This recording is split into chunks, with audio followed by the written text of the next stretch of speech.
Constitutional Conversations is a series of discussions by America's leading scholars about the principles, framing, ratification, and implementation of constitutional government in the United States.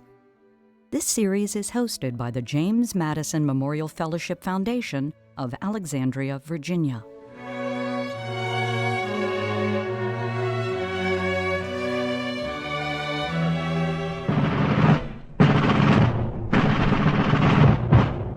The American Revolution transformed the political status of women.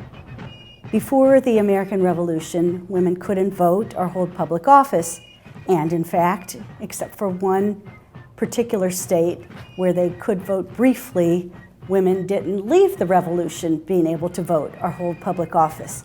However, there were some very important changes in the way women themselves came to regard their role and the way Americans generally came to regard women's role.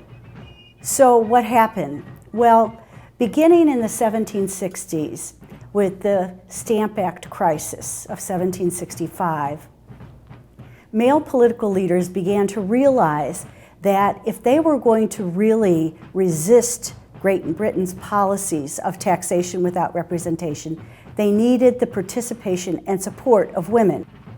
This was particularly the case when the Stamp Act Congress called for a boycott, a non-importation agreement against British goods. The British colonies at this point imported a lot of goods from Great Britain, including fine linen cloth, a lot of tea, fancy china, all sorts of luxury items.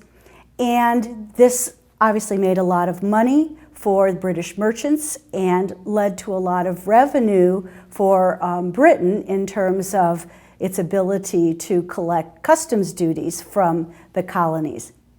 But with the Stamp Act crisis, what Britain started to do was tax the colonies without their consent. Parliament actually imposed taxes, whereas before the individual colonial legislatures had taxed them. Now Parliament was trying to do that.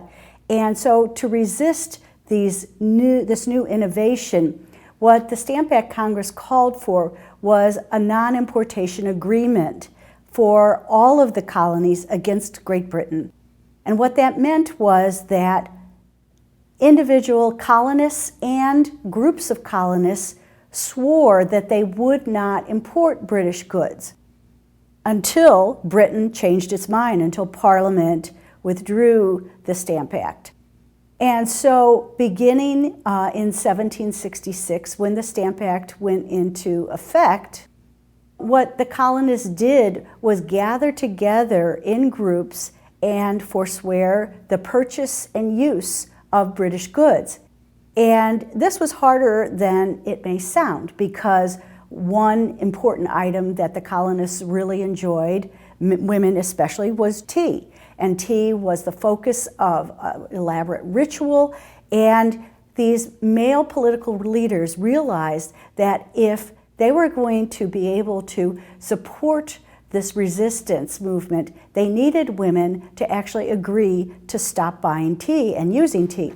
So what they did was publish in newspapers appeals to women: stop buying tea, it's your patriotic duty.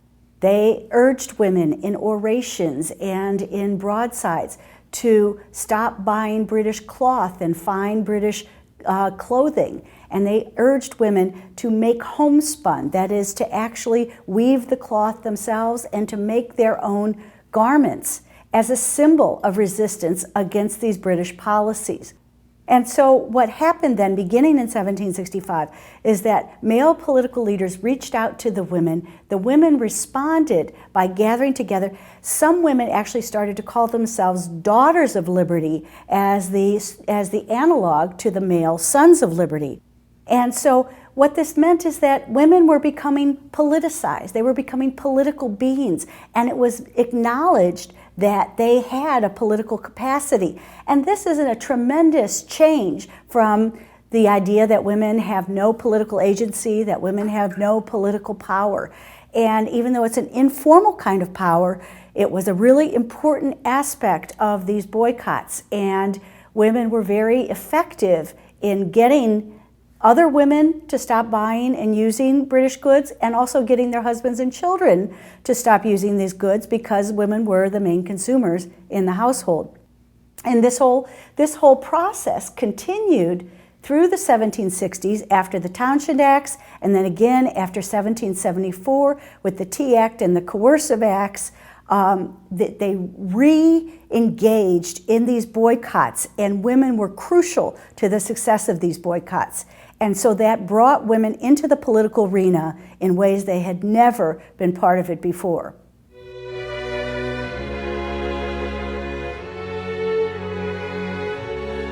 Constitutional Conversations is made possible by a generous grant from the Fairleigh S. Dickinson Jr. Foundation. Constitutional Conversations is made possible by the James Madison Education Fund.